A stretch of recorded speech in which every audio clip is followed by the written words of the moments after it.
D G S P R صاحب کی جانب سے یعنی فوج کی جانب سے کہ صدق دل سے معافی مانگنا ہوگی. تو انہوں نے کہا کہ عمران خان صاحب اب اگر معافی بھی مانگ لیں تو بھی انہیں اقتدار نہیں مل سکتا. اب یہ کیا ہے؟ یہ ایسے ہی ہے کہ جیسے میاں نواز شریف کے بارے میں بتا دیا گیا تھا کہ میاں صاحب اب سرپرست ہیں, میاں صاحب اب پیٹرن ہیں. یہ عمران خان صاحب کو بھی عہدہ ان کی جماعت نے دے دیا, انہوں نے خود کو دے دیا, لیکن میاں صاحب کو اب اقتدار نہیں مل سکتا. یہ باضابطہ طور پر ہمارے ہاں تجزیہ کاروں نے کہہ دیا. اور شہباز شریف صاحب جیسے وزیر اعظم ہیں تو وائی ڈو وی نیڈ اندر پی ایم, یعنی there is going to be no one like ہم, تو ایسے ہی چلے گا. یہ بالکل ٹھیک ہے. اب خواجہ صاحب سے جب یہ بات ہوئی کہ آپ لوگوں کو کوئی پرابلم نہیں, تو انہوں نے کہا نہیں ہمیں کوئی پرابلم نہیں ہے اور یہ بالکل ٹھیک چل رہا ہے. سوشل میڈیا پہ سوال ہو رہا ہے کہ کہاں گئی آپ کی ووٹ کو عزت دو کی کیمپین, سویلین بالادستی کی کیمپین, اور ایس آئی ایف سی جب بنی تو وہ تو بنی تھی زراعت کے لیے, انویسٹمنٹ کے لیے, مائنز اینڈ منرلز کے لیے. تو ایس آئی ایف سی کو اس حوالے سے ملک کے لیے کام کرنا تھا اور وہاں فوج کو شامل کیا گیا تھا کہ یہ مل کر کام کیا جائے گا. لیکن کیا شراکت اقتدار ہو جائے گی فوج کے ساتھ؟ خواجہ صاحب سے اب یہ سوال ہو رہا ہے. یہ تمام گفتگو خواجہ صاحب نے بڑی ہی ایسے انداز میں کی جس میں کوئی دمخم نہیں تھا. اب اگر آپ دیکھیں تو فیلڈ مارشل صاحب کی ملاقات وہ پاکستان کے لیے کامیابی ہے. فیصل واوڈا صاحب اور دیگر لوگ وہ کہتے ہیں کہ اس سے زیادہ کیا خدمت ہوگی, لیکن بات یہ کہ یہ کام سویلین حکومت کے کرنے کا ہے, یہ کام نہیں ہوا. اور یہ ملاقات سویلین حکومت کی ہونی چاہیے تھی, شہباز شریف کی ہونی چاہیے تھی اگر ہوتی تو, لیکن نہیں ہوئی. اب اس پر اسی لیے ان لوگوں کو مشکلات کا سامنا کرنا پڑ رہا ہے کہ ایسے ہی ہے اور یہ آگے بھی ایسے ہی چلے گا. اور جب وہ یہ کہتے ہیں نا کہ عمران خان کو بھی معافی مل جائے مگر اقتدار نہیں ملے گا, تو پھر اس ملک میں جو چیزیں ہو رہی ہیں وہ کیسے ہو رہی ہیں خواجہ صاحب یہ بتا رہے ہیں. اب یہ کون سے خواجہ صاحب ہیں؟ یہ وہ صاحب ہیں جنہوں نے ایوان میں کھڑے ہو کر 71 ہار گئے, 65 ہار گئے, 48 ہار گئے, کارگل ہار گئے, یہ تقاریر کر رکھی ہیں.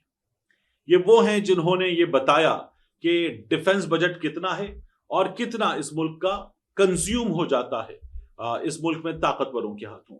یہ وہ خواجہ صاحب ہیں جنہوں نے یہ بتایا تھا کہ ہڈیوں سے گودا تک نوچ لیا گیا ہے.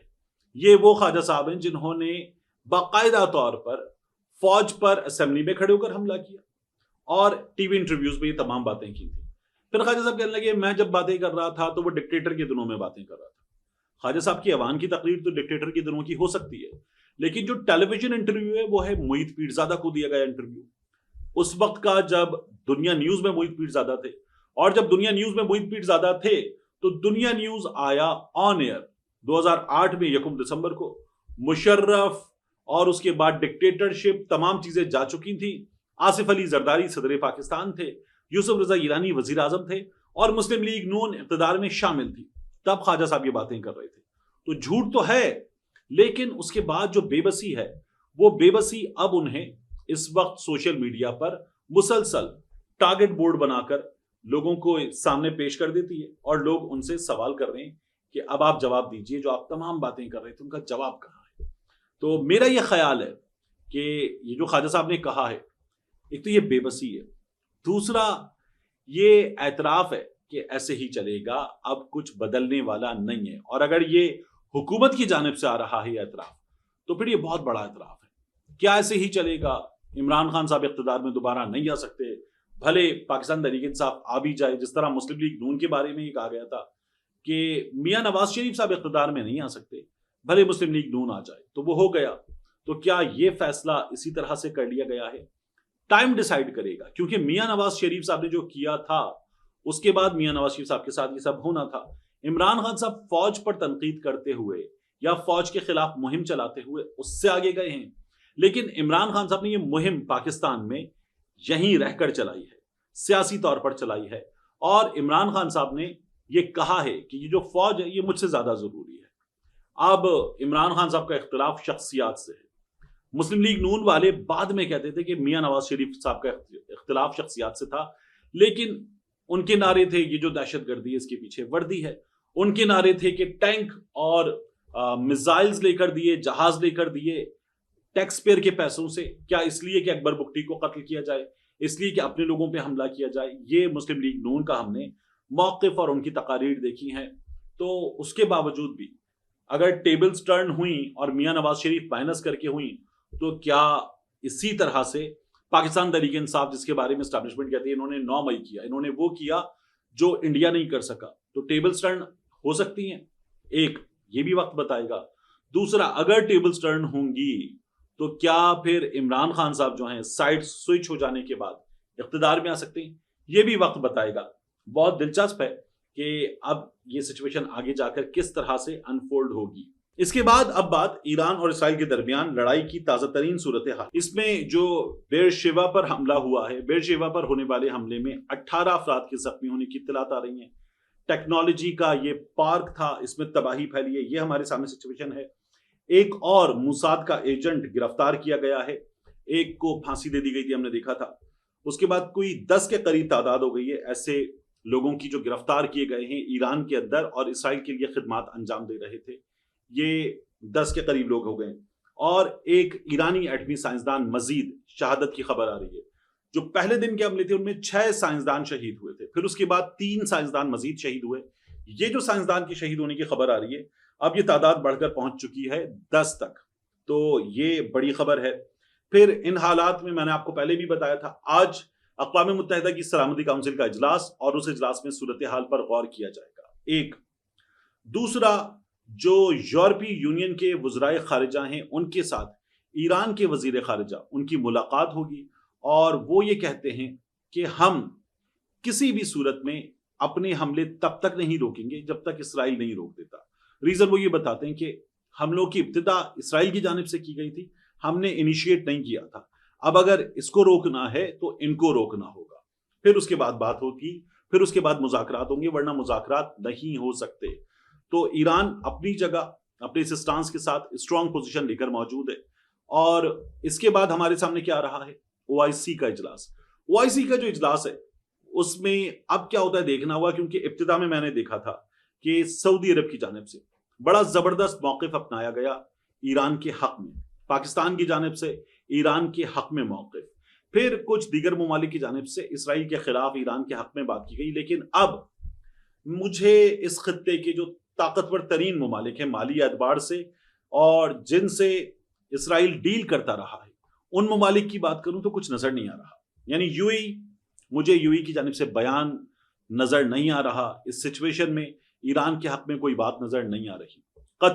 مجھے قطر کی جانب سے کوئی بات ایران کے حق میں نظر نہیں آ رہی. سعودی عرب کی جانب سے ابتدا میں ہم نے بیانات دیکھے تھے، لیکن اب یہ ممالک جو ہیں وہ اس معاملے میں ایسا نظر آتا ہے کہ انہوں نے اپنے آپ کو پیچھے کر لیا ہے، ایبسٹین کرنے والی پوزیشن میں آ گئے ہیں.